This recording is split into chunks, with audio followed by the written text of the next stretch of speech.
Le soleil se couchait sur la côte amalfitaine, teignant d'or et de pourpre les terrasses de la Villa Conti, un paradis de marbre suspendu entre ciel et mer. Tout était prêt pour la réception de l'année. Serveurs en livrée, champagne dans des coupes en cristal, et l'élite de l'entrepreneuriat italien devisant aimablement. Au centre de tout cela se trouvait Alessandro Conti, le roi des yachts de luxe, parfait dans son smoking, souriant à tout le monde. Mais ce sourire n'atteignait jamais ses yeux lorsqu'il se posait sur le petit Marco, son fils de 4 ans. L'enfant, vêtu d'un costume élégant qui semblait trop grand pour sa fragilité, marchait au bord de la piscine, entraînant visiblement son petit pied droit, né botte et jamais tout à fait guéri, malgré les coûteuses opérations. Dans ce monde où l'image était la seule religion, la démarche boiteuse de Marco était une hérésie.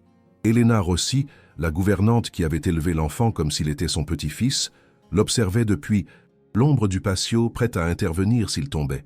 Son cœur se serrait chaque fois qu'elle voyait Marco chercher le regard de son père, ne recevant en retour qu'un coup d'œil fugace chargé de gêne. Mais le véritable danger n'était pas l'indifférence du père, c'était la cruauté active de la nouvelle maîtresse de maison. Isabella Gallo, la fiancée d'Alessandro, resplendissait dans sa robe de soie émeraude. Belle et glaciale, elle tenait court avec un groupe d'amis socialites, riant la tête, rejetés en arrière. Quand Marco, attiré par les rires, s'approcha timidement du groupe, Isabella cessa de rire. Son visage prit une expression de dégoût théâtral, comme si elle avait vu un insecte sur le buffet. « Oh, regardez, qui voilà !» dit Isabella à haute voix, s'assurant que le cercle de personnes autour d'elle entende. « Notre vilain petit canard boiteux. Marco, trésor, essaie de ne pas trébucher sur tes propres pieds, s'il te plaît. Nous ne voulons pas appeler l'ambulance pendant l'apéritif. » Les amis gloussèrent, se couvrant la bouche de leurs mains manucurées. Marco s'arrêta, le sourire incertain mourant sur ses lèvres. Il ne comprenait pas l'ironie, mais il sentait le venin.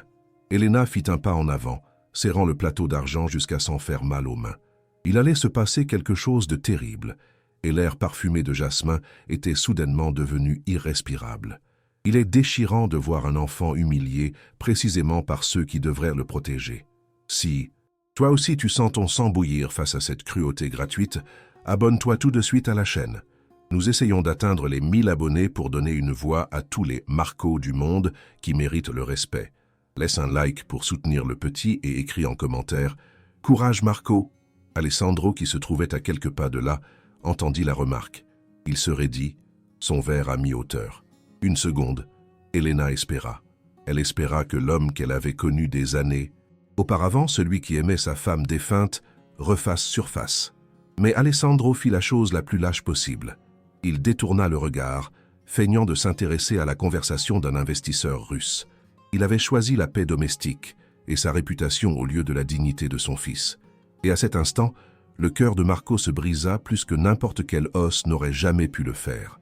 La musique d'un quatuor de jazz commença à jouer en live, remplissant l'air salin de la soirée de notes, joyeuse et rythmée.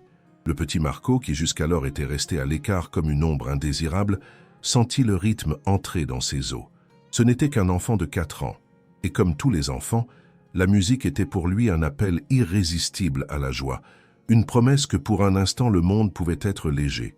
Oubliant une seconde la lourdeur de son attelle orthopédique et le regard sévère de sa belle-mère, Marco se détacha de la colonne à laquelle il était appuyé et boitilla vers le centre de la terrasse où quelques couples commençaient à danser.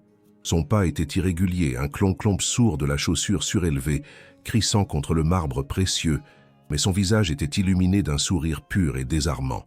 Il commença à tourner sur lui-même, essayant d'imiter les mouvements élégants des adultes, agitant les bras avec une innocence qui aurait dû attendrir quiconque avait un cœur. Mais ce mouvement disgracieux, cette imperfection dans un tableau de beauté, artificielle parfaite, fut le détonateur pour la méchanceté d'Isabella. Isabella arrêta de siroter son champagne. Ses yeux, maquillés à la perfection, se plissèrent en 2 fentes de mépris absolu. Elle ne tolérait pas que l'attention se déplace sur cet enfant défectueux. Elle frappa légèrement le bras de l'ami à côté d'elle pour attirer son attention. Puis, d'une voix assez forte pour couvrir la musique dans le voisinage immédiat, prononça sa sentence. « Mon Dieu, regardez-le » dit-elle, avec un ton de fausse pitié qui dégoulinait de venin. « On dirait un pantin avec les fils cassés. Il ne tient même pas debout sans avoir l'air d'un ivrogne. C'est tellement embarrassant. La phrase tomba dans le groupe comme une pierre. Certaines femmes rirent nerveusement pour complaire à la maîtresse de maison, mais Isabella ne s'arrêta pas. Elle rit. Elle rit de bon cœur, un rire cristallin et cruel qui résonna sur la terrasse, pointant du doigt l'enfant qui dansait. Marco s'arrêta net. La musique continuait, mais pour lui le monde s'était soudainement tu. Il vit Isabella rire. Il vit les autres dames le regarder et glousser derrière leurs éventails. Le sourire sur son visage s'éteignit lentement, se transformant en une grimace de confusion, puis de douleur aiguë. Il sentit ses joues brûler d'une honte qu'il ne savait même pas pouvoir éprouver à cet âge. Désespéré, Marco chercha des yeux la seule personne qui pouvait le sauver. Il chercha son père. Alessandro était à quelques mètres, un verre de cristal à la main. Leurs regards se croisèrent. Marco le regarda avec une supplique muette, un cri silencieux qui disait « Papa, aide-moi, on se moque de moi ». Mais Alessandro, l'homme qui commandait des empires et construisait des yachts à plusieurs millions d'euros, se ratatina. Il vit la gêne de ses invités, il vit le regard de défi d'Isabella et fit le choix le plus vil de sa vie. Il baissa les yeux, tourna le dos et but une gorgée de vin, feignant de n'avoir rien vu. Il laissa son fils seul, exposé à la risée publique, sacrifié sur l'autel de sa vanité. À cet instant précis, quelque chose se brisa en Elena Rossi. La gouvernante servait des canapés à une table voisine. Elle avait tout vu. Elle avait vu la joie de l'enfant, la méchanceté de la marâtre et surtout la lâcheté du père. Le plateau d'argent qu'elle tenait à la main trembla violemment. Elena repensa à la mère de Marco, morte trop tôt, à qui elle avait promis sur son lit de mort de protéger cette créature. Pendant des années, elle avait avalé des couleuvres, s'était tue par peur de perdre sa place, avait essayé de compenser par son amour les manques de la famille. Mais le silence était fini. Ce rire d'Isabella avait été la goutte qui avait fait déborder un vase plein d'années d'injustice. D'un mouvement sec et bruyant, Elena claqua le plateau d'argent sur la table en verre la plus proche. Le son métallique, clang, fut comme un coup de feu. La musique sembla s'arrêter. Les conversations s'interrompirent. Tout le monde se tourna vers la vieille gouvernante. Elena ne regarda personne. Ses yeux étaient fixés sur Isabella. Ce n'était plus une servante, c'était une furie. Elle traversa la terrasse d'un pas lourd et décidé, ignorant le protocole, ignorant son rôle, ignorant tout sauf la cible de sa colère. Isabella, la voyant arriver avec cette détermination, cessa de rire, une expression d'agacement perplexe sur le visage. « Elena, qu'est-ce que tu fais? Apporte d'autres champagnes. » « Cathy, commença à dire la marâtre. Mais Elena ne s'arrêta que lorsqu'elle fut à 10 centimètres du visage parfait d'Isabella. Elle pouvait sentir le parfum coûteux de la femme, une odeur qui lui semblait désormais pourrie. Elena se pencha en avant, envahissant l'espace vital de la patronne, et parla.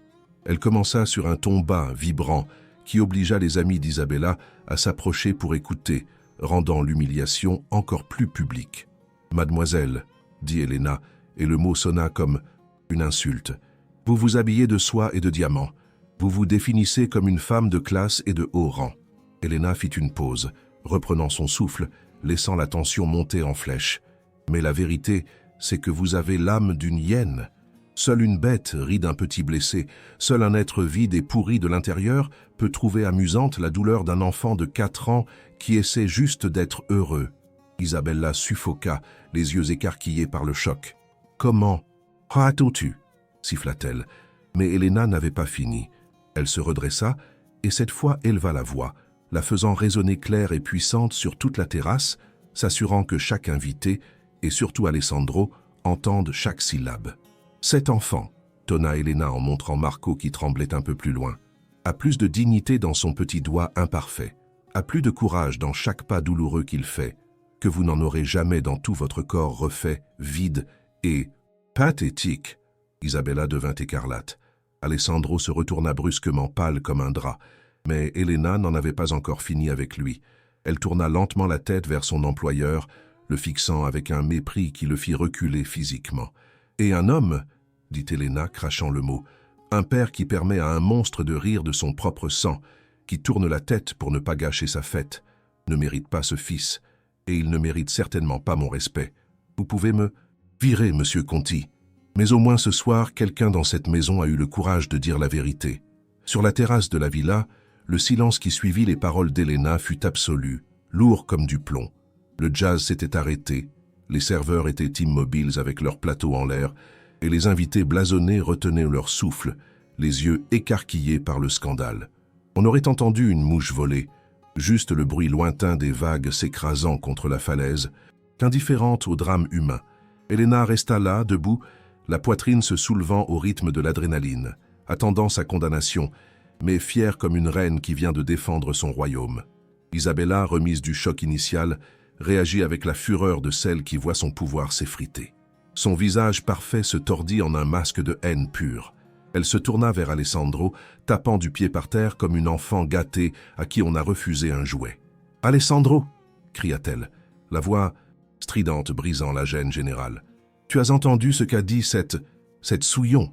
Elle m'a insulté devant tes invités, devant tout le monde. Ordonne-lui de s'agenouiller et de me demander pardon, et puis jette-la dehors à coups de pied. Maintenant !»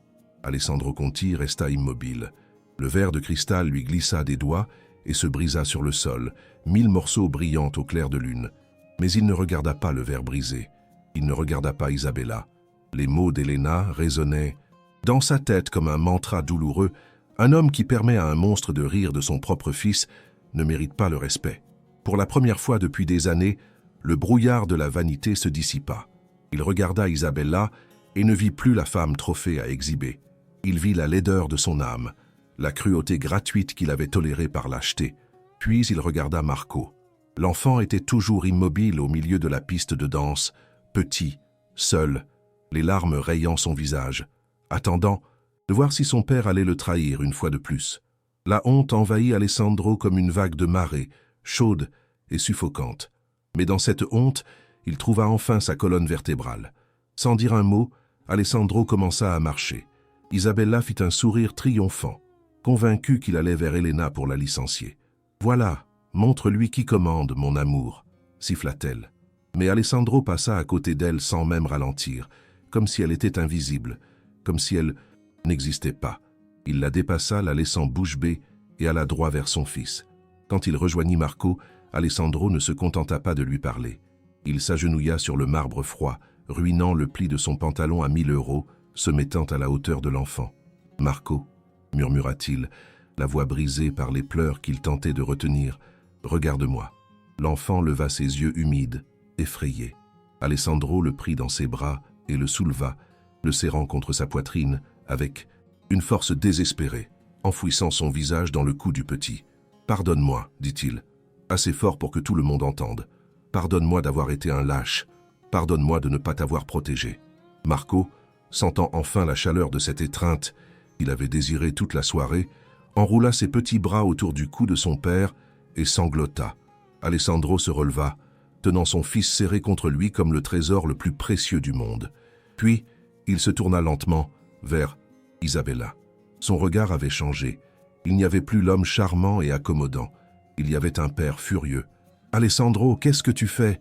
demanda Isabella, la voix tremblante, commençant à comprendre que le vent avait tourné. « Pose cet estropié et occupe-toi de la bonne. »« Tais-toi, » dit Alessandro. Il ne hurla pas. Il le dit avec un calme glacial qui figea le sang dans les veines d'Isabella.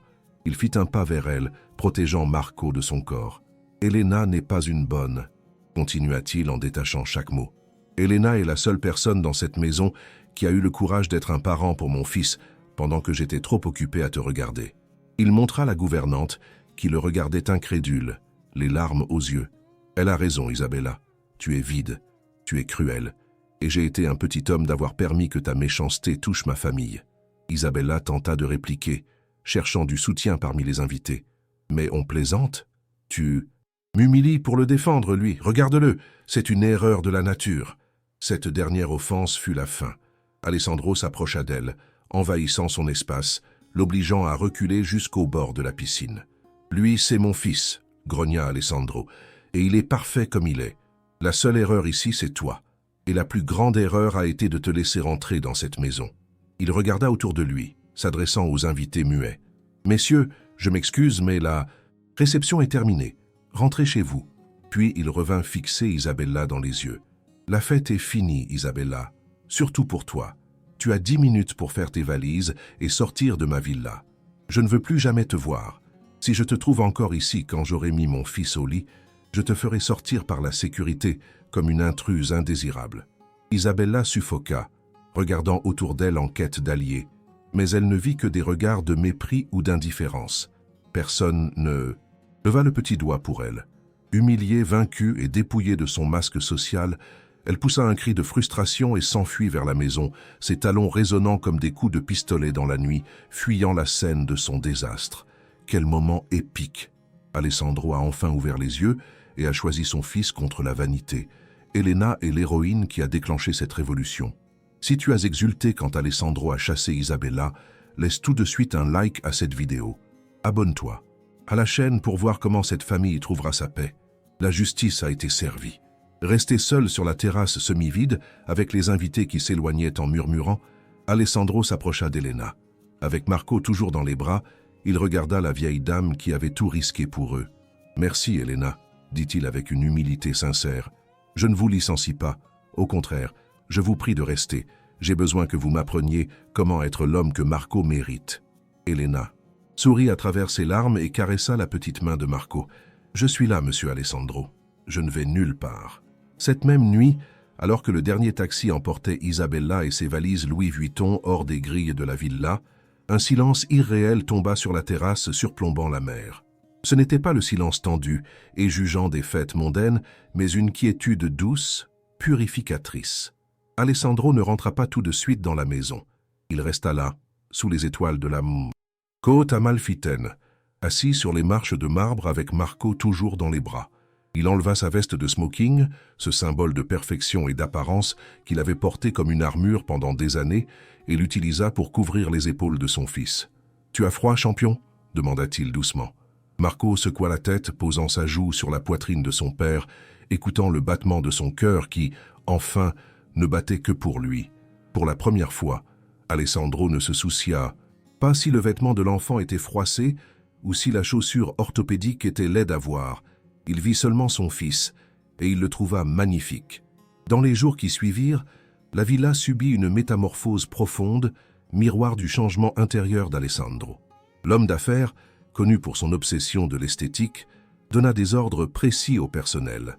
Toute trace d'Isabella devait disparaître. Les vases fragiles qu'elle avait placés dans les couloirs, rendant le passage difficile pour Marco, furent retirés. Les tapis coûteux sur lesquels l'enfant trébuchait furent roulés et mis au grenier. La maison cessa d'être un musée intouchable et devint enfin une maison.